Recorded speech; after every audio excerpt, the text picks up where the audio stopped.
హల్లెలూయా హల్లెలూయా. యెహోవా దయాళుడు, యెహోవా దయాళుడు, యెహోవా దయాళుడు, యెహోవా దయాళుడు, యెహోవా దయాళుడు, యెహోవా దయాళుడు. ఆయన కృప నిరంతరం ఉండును గాక. ఆయన కృప నిరంతరం మన పట్ల చూపును గాక. పరిచర్య పట్ల చూపును గాక. మన ప్రాంతం పట్ల చూపును గాక. మన రాష్ట్రం పట్ల, మన దేశం పట్ల ఆయన కృప నిరంతరం చూపును గాక. హల్లెలూయా. మన ప్రభువైన యేసుక్రీస్తు వారి శ్రేష్టమైన నామంలో కూడి వచ్చిన మీ అందరికీ నా హృదయపూర్వకమైన వందనాలు, స్తోత్రాలు. అందరికీ వందనాలు. కొద్ది సమయం దేవుని వాక్యాన్ని విందాం. మత్తయి సువార్తమానం 25వ అధ్యాయం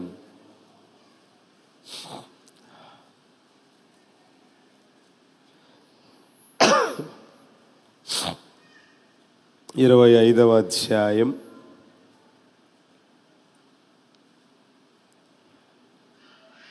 14వ వచనం. పరలోక రాజ్యము ఒక మనుష్యుడు దేశాంతరమునకు ప్రయాణమై తన దాసులను పిలిచి ఉండును. అతడు ఒకనికి 5 తలాంతులు, ఒకనికి 2, ఒకనికి 1, ఎవని సామర్థ్యం చొప్పున వానికిచ్చి వెంటనే దేశాంతరం పోయాడు. 19లో బహుకాలమైన తర్వాత ఆ దాసుల యజమానుడు వచ్చి లెక్క చూచుకున్నాడు. 21 వలా నమ్మకమైన మంచి దాసుడా, ఈ కొంచెంలో నమ్మకముగా ఉంటివి, నిన్ను అనేకమైన వాటి మీద నియమించదను, నీ యజమాను సంతోషంలో పాలు పొందమని చెప్పాను. 30 పనికి మాలిన ఆ దాసుని వెలుపడి చీకటిలోనికి త్రోసివేయుడి, అక్కడ ఏడ్పును పండ్లు కొరుకుటయు ఉండునెను. 14 నుంచి 30 వరకు ఇంటికి వెళ్ళిన తర్వాత జాగ్రత్తగా చదవండి. మరలా మనం చదువుకున్న ఈ వాక్య భాగాల్లో యజమానుడు ఉన్నాడు, ఆయన దాసులు ఉన్నారు. ఆ యజమానుడు దేశాంతరం పోవాలని ఆశపడ్డాడు. ఆశపడి తన దగ్గర ఉన్న తలాంతులు లేదా పైసలు లేదా ఏదైనా వ్యర్థంగా ఎందుకు ఇంట్లో పడి ఉండాలి, నా దగ్గర దాసులు ఉన్నారు కాబట్టి వారికి ఇస్తే అవి వినియోగించుకుంటారు, ఉపయోగించుకుంటారు అని అనుకున్నాడు. అనుకున్న వెంటనే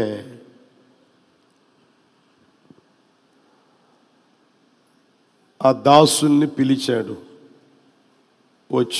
వచ్చిన తర్వాత అక్కడ మనం గమనిస్తే ఎవని సామర్థ్యము చొప్పున వానికి ఇచ్చాడు.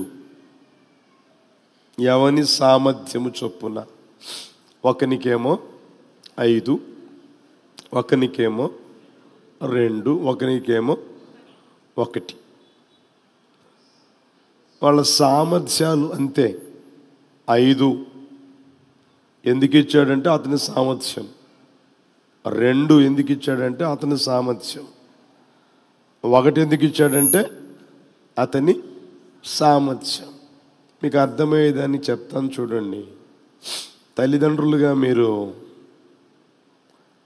పిల్లలు పెద్దవాళ్ళు అయితే ఉంటే వాళ్ళ గురించి ఆలోచన చేస్తూ ఉంటారు.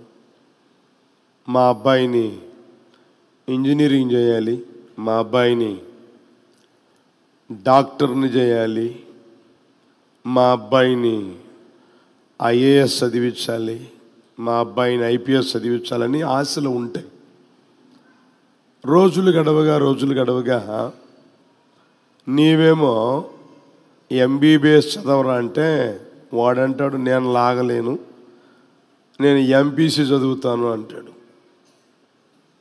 నీవేమో ఆ అబ్బాయిని ఇంజనీర్ చేద్దాం అనుకుంటే నా వల్ల కాదు, నేను ఎంబీబీఎస్ చేస్తాను అంటాడు. అంటే అతని సామర్థ్యం అది.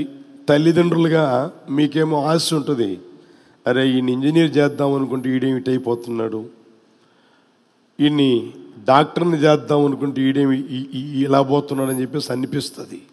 అయితే అతని సామర్థ్యం అది అంతే. తల్లిదండ్రులు అనుకోండి బలవంతం చేస్తారు, ఏమని, లేదురా నువ్వు ఇంజనీర్ కాదురా డాక్టర్ కావాలి అని. ఇంకొంతమంది ఏమో డాక్టర్ కాదురా ఇంజనీర్ కావాలి అని. అవి రెండు వద్దురా బాబు, బాగా చదువు ఐఏఎస్గా మారు అంటాడు. అర్థమవుతుందా? అయితే వాళ్ళేమో దానికి వ్యతిరేకంగా నడిపించబడ్డం మనం గమనిస్తూనే ఉంటాం. అయితే మనుషులు బలవంతం చేస్తారు కానీ దేవుడు బలవంతం చేయడు. ఎందుకంటే ఆయన సృష్టికర్త.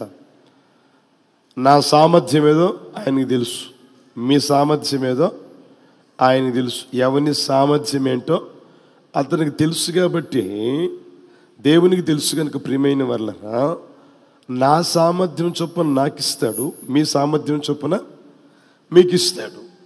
వాళ్ళకి 5 ఎందుకు ఇచ్చావు, నాకు 1 ఎందుకు ఇచ్చావు అని అనేదానికి మనం అర్హులం కాదు. ఎందుకంటే తల్లిదండ్రులు అయితే అడగవచ్చు, దేవుణ్ణి మనం అడగలేము. ఎందుకంటే ఆయన సమస్తము ఎరిగి ఉన్నవాడు, తెలుసుకుని ఉన్నవాడు కనుక.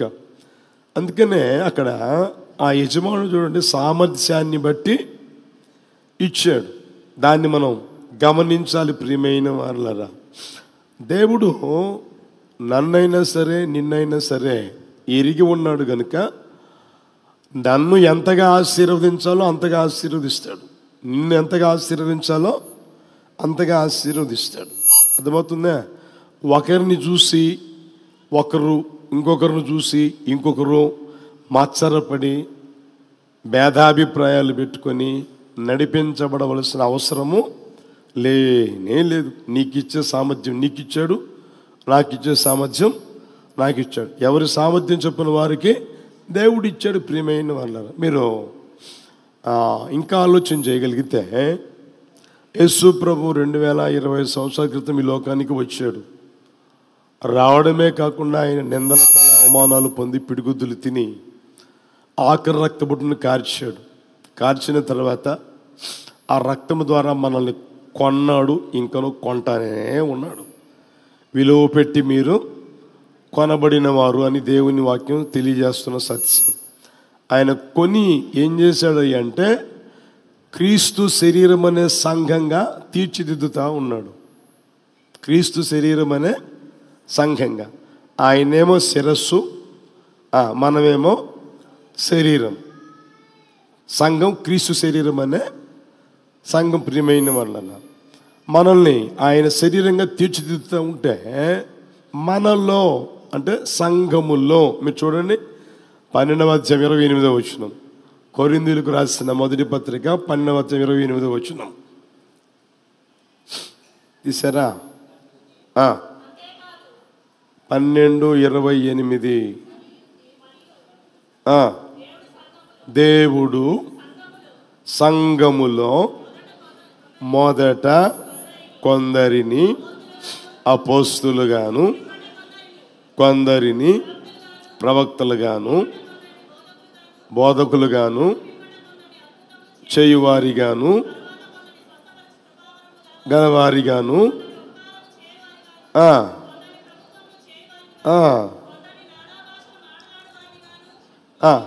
ఎవరు నియమించింది? ఎవరు చెప్పండి గట్టిగా. ఎక్కడ? సంఘములో. క్రీస్తు శరీరం అనే సంఘములో అందరూ ప్రవక్తలు కాదు, అందరూ అపోస్తులు కాదు, అందరూ అద్భుతాలు చేయలేరు, అందరూ ఉపదేశం చేయలేరు, అందరూ స్వస్థపరచలేరు, అందరూ ప్రభుత్వం చేయలేరు, అందరూ నానా భాషలో మాట్లాడలేరు, అందరికీ ప్రవచన వరం ఇవ్వడ. కొందరిని కొందరిని కొందరిని కొందరిని. హల్లెలూయా. అర్థమవుతుందా? దేవునికి సమస్తము తెలుసు కాబట్టి ఎవని సామర్థ్యము చొప్పున వానికి దయచేస్తా ఉంటాడు. ప్రియమైన వాళ్ళరా, దాన్ని మనం గుర్తెరగలగాలి. సామర్థ్యము చొప్పున ఇచ్చాడు, బహుకాలమైన తర్వాత వచ్చాడు. తలాంతులు ఇచ్చిన తర్వాత బహుకాలమైన తర్వాత వచ్చి అడిగారు, లెక్క అడిగితే వాళ్ళు వచ్చి అప్పగించడం జరిగింది. అప్పగించిన తర్వాత మనం గుర్తెరగలగాలి. ప్రియమైన వాళ్ళరా, అప్పగించిన తర్వాత ఇద్దరినేమో బల నమ్మకమైన మంచి దాసుడా, నిన్ను అనేకమైన వాటి మీద నేను నియమించదను, నీ యజమాను సంతోషంలో. బాగా గమనించండి, ఇక్కడ బలా నమ్మకమైన మంచి దాసుడా, నిన్ను అనేకమైన వాటి మీద నియమిస్తాను, తర్వాత నీ యజమాను సంతోషంలో నీవు పాలు పొందు. ఈ ఆశీర్వాదాలు వీళ్ళిద్దరు అనుభవిస్తూ ఉన్నారు. 5 తలాంతులు తీసుకున్నవాడు, 2 తలాంతులు తీసుకున్నవాడు. 1 తలాంతు తీసుకున్న వాడి గురించి ఏం చెప్పిండు? సోమరివైన చెడ్డదాసుడా. ఆ తర్వాత ఆ పనికి మాలిన దాసుడు అని రాయబడింది. సోమరివైన చెడ్డదాసుడు, తర్వాత పనికి మాలిన దాసుడు. ఆ తర్వాత అతనికి ఇచ్చింది ఏంటంటే వెలుపటి చీకట్లోనికి త్రోసివేయండి. వీళ్ళ ముగింపు లేదా వీళ్ళ జీవితం, అతని ముగింపు, అతని జీవితం మనకి గమనించండి. వెలుపటి చీకట్లోనికి పోయాడు, తర్వాత అక్కడ ఏముందయ్యా అంటే ఏడ్పు, పండ్లు కొరకడము అక్కడ ఉన్నట్లుగా దేవుని వాక్యం మనకు స్పష్టంగా తెలియజేస్తూ ఉంది. ఈ రోజున ప్రియమైన వాళ్ళ మనమందరం దేవుని చేత పిలువబడిన వారం, దేవుని చేత ఏర్పరచబడిన వారం. చీకటిలో నుంచి ఆశ్చర్యకరమైన వెలుగులోనికి ఆయన మనల్ని పిలిచాడు. ఏర్పరచబడిన వంశంగా, యాజక వంశంగా ఆయన తీర్చిదిద్దాడు. తీర్చిదిద్దిన తర్వాత మన సామర్థ్యాన్ని బట్టి ఆయన మనకి తలాంతులు ఇస్తాడు, ఇచ్చాడు, ఇస్తాడు కూడా. అర్థమవుతుందా? ఇచ్చిన తర్వాత ఆయన లెక్క చూస్తాడు. లెక్క చూసినప్పుడు లెక్క అప్పగించగలిగిన వారంగా మనం ఉండగలగాలి. 5 తలాంతులు తీసుకున్నవాడు 5 అప్పగించాడు, 2 తలాంతులు తీసుకున్న మరి 2 ఇచ్చాడు. వాళ్ళ ముగింపు వేరుగా ఉంది, ఇతగాడు ముగింపు వేరుగా ఉంది. మన ముగింపు లేదా ఈ లోకంలో మన జీవితం ఎలా ఉండాలి అంటే దేవుని ద్వారా దీవించబడిన వారుగా ఉందముగాక, ఆశీర్వదించబడిన వారంగా ఉందముగాక, ఘనపరచబడిన వారంగా ఉందముగాక, హెచ్చింపబడిన వారంగా ఉందముగాక. నిశ్చయముగా ఆశీర్వాదాలు యేసు నామములో అడుగు పెట్టిన ప్రతి ఒక్కరికి దయచేయును గాక. హల్లెలూయా. దాన్ని మనం గుర్తెరగలగాలి ప్రియమైన వాళ్ళరా. మరి ఎందుకని వాళ్ళు ఆశీర్వదించబడ్డారు, దీవించబడ్డారు, హెచ్చించబడ్డారు? ఈ ఒక్కడు ఎందుకని? అతను కూడా తలాంతు ఇచ్చాడు కదా, ఇవ్వలేదా? ఇచ్చాడు, ఇవ్వలేదా? ఇచ్చాడు. మరి ఎందుకు అతగాడి జీవితం అలా మారిపోయింది అనేది మనం గుర్తెరగగలగాలి. ఆ స్థితిని మనం తెలుసుకోగలిగితే మనం ఇతగాడి వల్లే ఉండకుండా వారి వల్లే ఉండేటట్లుగా మన వ్యక్తిగత జీవితం తీర్చిదిద్దుకుందాముగాక. హల్లెలూయా. ఆ మాటలు మీకు తెలియజేస్తే చాలా జాగ్రత్తగా చూడండి. 15వ వచనం చూడండి. 15వ వచనం అందరు చదవండి, అందరు చదవండి. అతడు ఒకనికి 5 తలాంతులు, ఒకనికి 2, ఒకనికి 1 వానికి ఇచ్చి. మన దేవుడు ఎవరయ్య అంటే ఇచ్చే దేవుడే, తీసుకునేవాడు కాదు. ఒకసారి ఇచ్చాడంటే మరలా తీసుకోడు, ఒకసారి ఇచ్చాడంటే మరలా తీసుకోడు ఆయన. ఇప్పుడు నేనున్నాను అనుకోండి, మీకెవరికైనా ఒక వాచ్ లేకపోతే అంత కచ్చిప్ ఇచ్చాను, మళ్ళీ తీసుకుంటానా? నా వాచ్ నాకి, నా కచ్చిప్ నాకి అంటానా? మనుషులంగా మనమే అనకపోతే దేవుడు అంటాడా? అన్ను. ఆయన ఎప్పుడైనా ఇచ్చేవాడు. ఆయన చెయ్యి ఇలా ఉంటుంది కానీ ఇలా ఉండదు. అర్థమవుతుందా? దేవుడు మనకి ఎలాంటి ఇస్తాడు తెలిసిన? శ్రేష్టమైన ఇస్తాడు, మంచి ఈవుల్ని ఇస్తాడు. చూడండి ఆ మాట, యాకోబు పత్రిక 1వ అధ్యాయం 17వ వచనం. యాకోబు పత్రిక 1వ అధ్యాయం 17వ వచనం. శ్రేష్టమైన ప్రతి ఈవియు సంపూర్ణమైన వరమును పరసంబంధమైనదై వచ్చును. ఎలాంటిదంట? శ్రేష్టమైనది. తర్వాత అసంపూర్ణమైనది కాదు, సంపూర్ణమైనది. శ్రేష్టమైనది, సంపూర్ణమైనది ఆయన మన చేతుల్లో పెడతాడు. అలాంటి తలాంతులు ఇస్తాడు ప్రియమైన వాళ్ళ. ఆయన అసంపూర్ణంగా ఉన్న తలాంతులు ఇవ్వడు. శ్రేష్టమైనది కాకుండా ఏదో ఒకట్లే అని చెప్పి పొరపాటును కూడా ఇవ్వడు. దేవుడు ఏ రోజైనా ఎప్పుడైనా సరే నీకైనా నాకైనా శ్రేష్టమైన తలాంతులు, సంపూర్ణమైన తలాంతులు ఇస్తాడు ఒక్కొక్కరికి. ఏమని? ఆయన కృపావరాలు ఇస్తాడు, ఆత్మవరాలు ఇస్తాడు. ఏమని? ఇంకా మనం గమనిస్తే బైబిల్లో ఉంది కదా, ప్రార్థన ఆత్మతో నింపుతాడు, జ్ఞానాత్మతో నింపుతాడు, వివేచన ఆత్మతో నింపుతాడు. ఏ తలాంతైనా ఆయన సంపూర్ణంగా ఇస్తాడు, కొద్దిగా ఇవ్వడు ఆయన. అర్థమవుతుందా? ఇచ్చిన ఆ దేవుడు ప్రియమైన వాళ్ళరా మనల్ని చూస్తూ ఉంటాడు. ఇచ్చాను కదా, ఈడు దాన్ని ఉపయోగిస్తున్నాడా లేదా? అర్థమవుతుందా? మన జీవితంలో దేవుని ద్వారా పొందుకున్న ఆ తలాంతుని భయపడకుండా ఉపయోగించాలి. ఎలా చెప్పండి? ఆ ఒక్క తలాంతు తీసుకున్న వాడి గురించి రాయబడిన మాట చూడండి, 25వ వచనం చూడండి. 25వ వచనం. గనుక నేను భయపడి వెళ్ళి, చాలు ఇంకా తర్వాత చదువుకోండి. ఆడేం చేశాడంట? ఎందుకు భయపడి? వాళ్ళిద్దరు భయపడలేదే. వాళ్ళిద్దరు భయపడకుండా వ్యాపారం చేసి సంపాదించారు. వీడెందుకు భయపడ్డాడు? అర్థమవుతుందా? దేవుడు నీ వ్యక్తిగత జీవితంలో కార్యం చేయాలనుకున్నప్పుడు, నమ్మకమైన దాసుడిగా నువ్వు మారాలనుకున్నప్పుడు, నిన్ను అనేకమైన వాటి మీద నియమించాలి అని ఆయన ఆశపడుతూ ఉన్నప్పుడు, యజమాను సంతోషంలో నువ్వు పాలు పొందగలిగేటట్లుగా చేయాలని కోరుకుంటూ ఉన్నప్పుడు, నీలో ఉండవలసిన స్వభావం ఏంటంటే తలాంతులు నువ్వేం చేయాలంటే భయపడకుండా ఉపయోగించాలి. హల్లెలూయా. ఇప్పుడు మీకు అర్థమయ్యేదానికి, వర్షిప్ అయిపోయింది. వర్షిప్ చేసిన తర్వాత ప్రేరేపించబడిన వాళ్ళు చెప్పొచ్చుగా, ఏం చేయమని చెప్పారు? గట్టిగా చెప్పండి.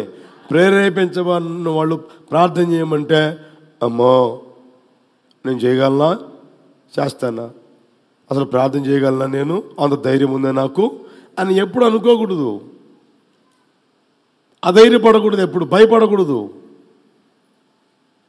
ఇక్కడ కాదు నేను అనేది, ఏ విషయంలో అయినా సరే భయపడకూడదు.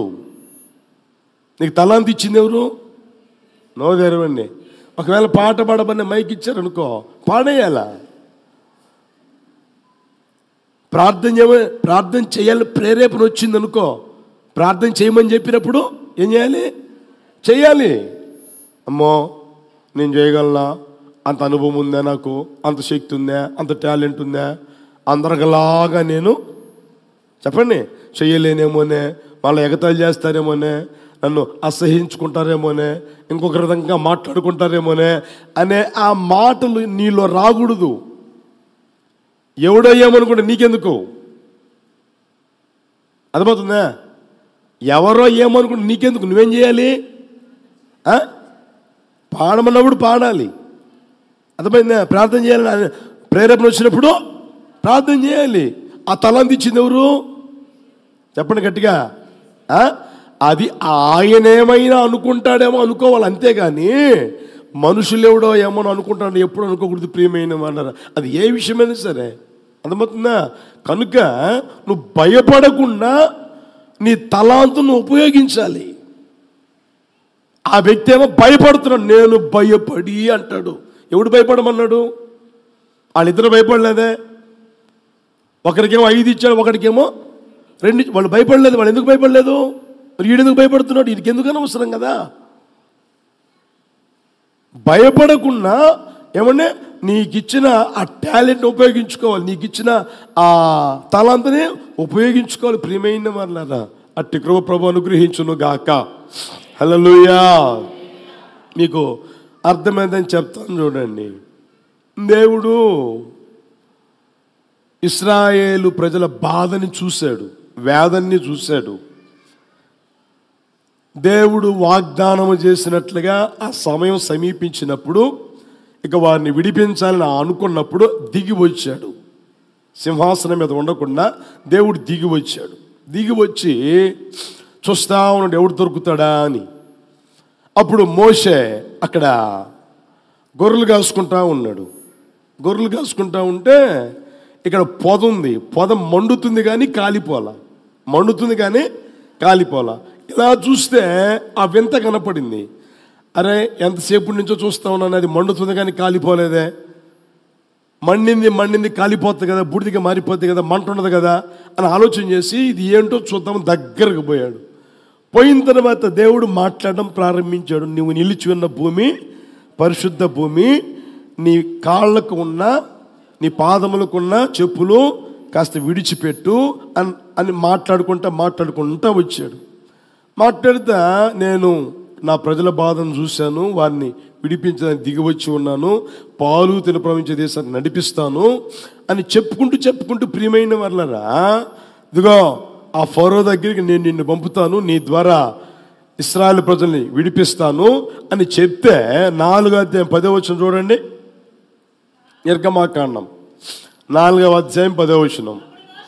మోషే, ప్రభువా, ఎంతకు మునుపైనను నీ దాసునితో మాటలాడనప్పటి నుండి అయినను మాట నేర్పరిని కాను, నోటి మాంద్యము నాలుక మాంద్యము కలవాడనని దేవుడు నీకు నోటి మాంద్యం ఉంది, నీకు నాలుక మాంద్యం ఉంది, నీకు నేర్పరితనము లేదు అని చెప్పరామండి. మోషే దగ్గరికి వచ్చి, ఇదిగో నువ్వు నత్తోడివిరా, నాకు తెలుసు, నీకు నాలుక మాంద్యం ఉంది, నోటి మాంద్యం ఉంది, ఆ తర్వాత నువ్వు నేర్పరివి కాదు, నువ్వు నాకు పనికిరావు అన్నాడా? అనలేదే. సరే, నోటి మాంద్యం ఉంది అనుకో, నోటి మాంద్యం ఉండేది, నాలుక మాంద్యం ఉండేది, నేర్పరి కానిది దేవునికి తెలుసో తెలీదా? తర్వాత అన్నాడు కదా, ఏమని? మోగవాడిగా ఏమండి పుట్టించిన వాడు ఎవడో, గుడ్డివానిగా పుట్టించిన వాడు ఎవడో, యెహోవా నేనే కదా, నాకు నేర్పుతా ఉంటారు నువ్వు అని మాట్లాడడం లేదా? కనుక ప్రియమైన వాళ్ళరా, నీలో ఉన్న బలహీనతను నువ్వు ఎప్పుడు చూసుకుని భయపడకూడదు.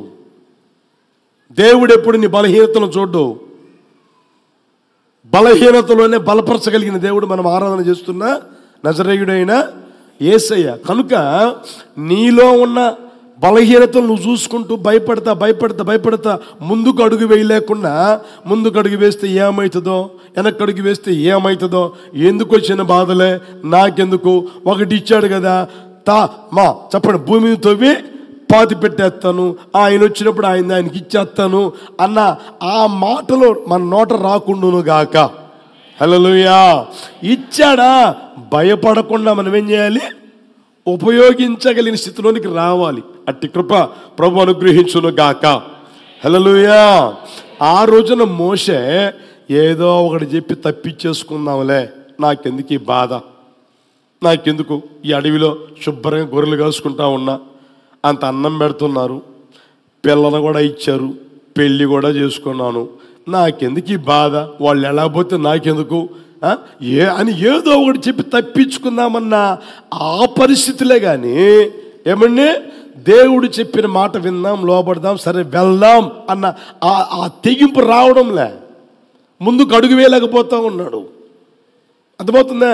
ఈ రోజున కూడా చూడండి ప్రియమైన వాళ్ళరా, ఏదో ఒకటి చెప్పి తప్పించుకునే పరిస్థితులు చూస్తూ ఉన్నారు. కానీ అరే దేవుడిచ్చాడు కదా ఈ తలాంతో ఉపయోగించుకుందాం, భయపడకుండా ఉపయోగించుకుందాం అన్న ఆ పరిస్థితులకు రాలేకపోతా ఉన్నారు. కొంతమందికి దండం పెట్టి చెప్తా ఉంటా, ఇలా జరిగిపోయింది దాని గురించి ఇప్పుడు ఎందుకు మాట్లాడుకోవడం, అర్థమవుతుందా? అరే దేవుడు నీకు ఇచ్చిన భార్య కదా, దేవుడు నీకు ఇచ్చిన భర్త కదా, దేవుడు నీకు ఇచ్చిన పిల్లవాళ్ళు కదా, ఎందుకు దూరం చేసుకుంటావు, ఎందుకు కుటుంబాన్ని పతనం చేసుకుంటావు, కాస్త జాగ్రత్తగా భయపడకుండా ముందుకు అడుగు వేయి అని ఎంతైనా చెప్పి ఏదో ఒకటి చెప్పి సాగు చెప్పి తప్పించుకోవాలనే మార్గం చూస్తారు. కానీ ఏమన్నా విని జీవితం బాగు చేసుకుందామన్న స్వభావం ఉండదన్నమాట. అర్థమవుతుందా? చాలామంది జీవితాల్లో ఇలా మారిపోతూ ఉన్నాయి.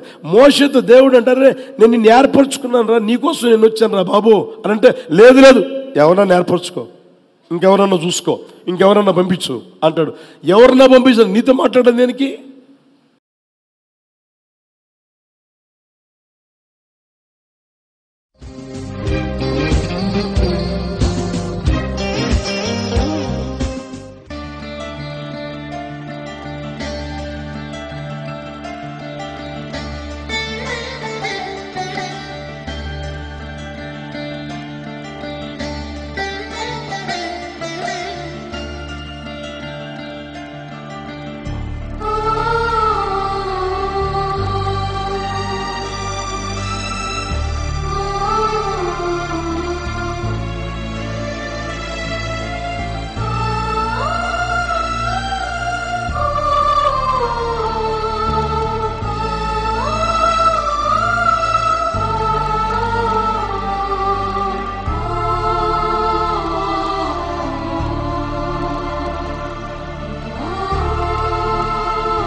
సుందరా సద్గుణ శేఖరా యేసయ్యా నిన్ను సియోనులో చూచెదా, పరవశించి పాడుచు పరవళ్ళు త్రొక్కెదా. యేసయ్యా నిన్ను సియోనులో చూచెదా, పరవశించి పాడుచు పరవళ్ళు త్రొక్కెదా.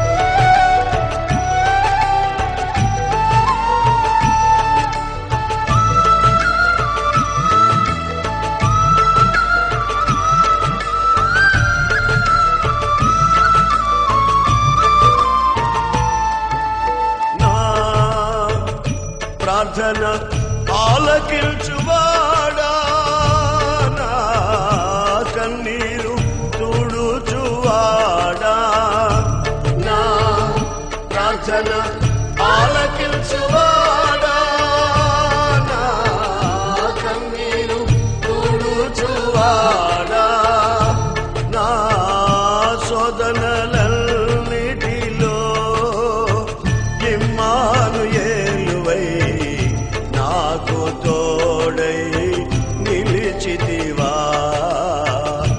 నా శోధనలన్నిటిలో ఇమ్మానుయేలువై నాకు తోడై నిలిచితివా. సర్వాంగ సుందరా సద్గుణ శేఖరా యేసయ్యా నిన్ను సియోనులో చూచెదా, పరవశించి పాడుచు పరవళ్ళు త్రొక్కెదా. యేసయ్యా నిన్ను సియోనులో చూచెదా, పరవశించి పాడుచు పరవళ్ళు త్రొక్కెదా.